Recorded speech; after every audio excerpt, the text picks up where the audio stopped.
Hello friends, income tax के cases की series में आज जो केस हम डिस्कस करेंगे वो इस चीज को लेकर के है कि यदि किसी एसएससी के यहाँ कोई सर्च होती है और उस सर्च के अंदर डिपार्टमेंट को कोई ऐसा डॉक्यूमेंट एसएससी के यहाँ से मिलता है जिस डॉक्यूमेंट पर कोई फिगर लिखी हुई है और एसएससी उस फिगर का प्रॉपर रिकंसिलेशन दे देता है, उस डॉक्यूमेंट के बारे में बता देता है कि ये डॉक्यूमेंट जो है वो किसी ब्रोकर के द्वारा बनाया गया है और ये डॉक्यूमेंट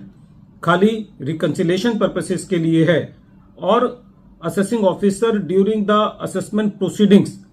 बिना उस डॉक्यूमेंट का जो ऑथर है, जिस पर्सन ने उस डॉक्यूमेंट को बनाया है जिसमें लिखा है कि एसएससी ने कुछ कैश रिसीव किया है, बिना उस पर्सन को क्रॉस वेरीफाई किए बिना या जिस पर्सन ने उस डॉक्यूमेंट को बनाया है उस पर्सन से वेरिफिकेशन किए बिना यदि एसएससी का एडिशन होता है तो वो एडिशन जस्टिफाई है या नहीं, यही चीज नागपुर आईटीआईटी ने present case Shri Gopal Ramesh Kumar sales private limited versus deputy commissioner of income tax के केस में डिसाइड की। ये case 121 ITR tribunal short notes 37 पर रिपोर्ट हुआ और इस केस का जजमेंट 30 दिसंबर 2024 को आया। प्रेजेंट केस असेसमेंट ईयर 15-16 से रिलेटेड है। एसएससी के यहाँ एक सर्च हुई और उस सर्च के अंदर कुछ डॉक्यूमेंट्स डिपार्टमेंट को मिले और उस डॉक्यूमेंट्स में से एक पीस ऑफ पेपर पे ये लिखा हुआ था कि एसएससी ने 2.5 करोड़ जो है वो कैश रिसीव किया है। लर्नेड असेसिंग ऑफिसर ने इस पीस ऑफ पेपर के बिना पर एसएससी का 2.5 करोड़ का एडिशन किया, ये कहते हुए कि ये एसएससी की अनएक्सप्लेन्ड इनकम है। जब असेसमेंट प्रोसीडिंग्स चल रही थी तो एसएससी का ये कहना था कि ये पीस ऑफ पेपर एक पर्सन एस ने बनाया है जो कि एक कॉटन बेल्स का ब्रोकर है और ये पीस ऑफ पेपर एसएससी और जी ग्रुप के बीच में जो ट्रांजैक्शंस हुई है उसकी रिकंसिलेशन पर्पसेस के लिए बनाया गया है।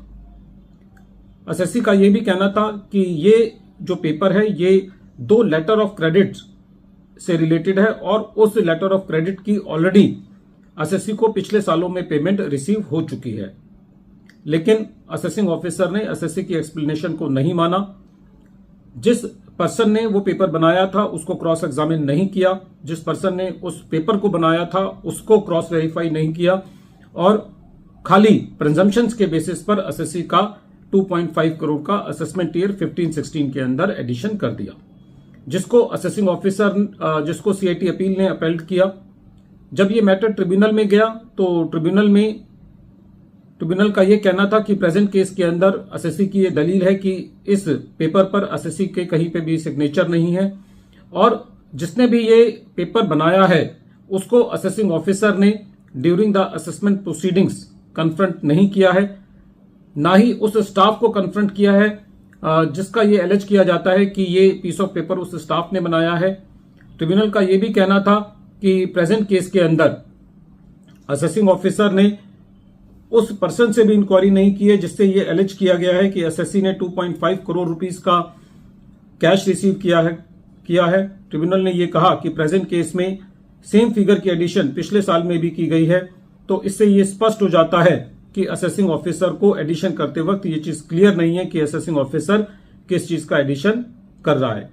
सारे फैक्ट्स एंड सर्कमस्टांसेस को देखते हुए ट्रिब्यूनल का ये कहना था कि प्रेजेंट केस के अंदर इस प्रकार की एडिशन के लिए कोई भी चार्जिंग सेक्शन इनकम टैक्स के प्रावधान में नहीं है। फ्रेंड्स, ये केस बहुत इंपॉर्टेंट है क्योंकि ये देखा गया है कि जब भी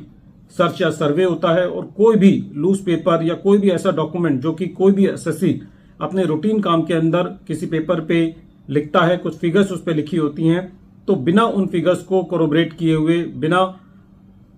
उन पर्सन्स को क्रॉस एग्जामिन किए बिना जिनसे ये एलिज किया जाता है कि एसएससी ने किसी को पेमेंट की है या एसएससी से वो पेमेंट रिसीव हुई है, एसएससी का एडिशन कर दिया जाता है। और कई बार तो वो पेपर्स एसएससी की या एसएससी के स्टाफ की हैंडराइटिंग में भी नहीं होते, तो उन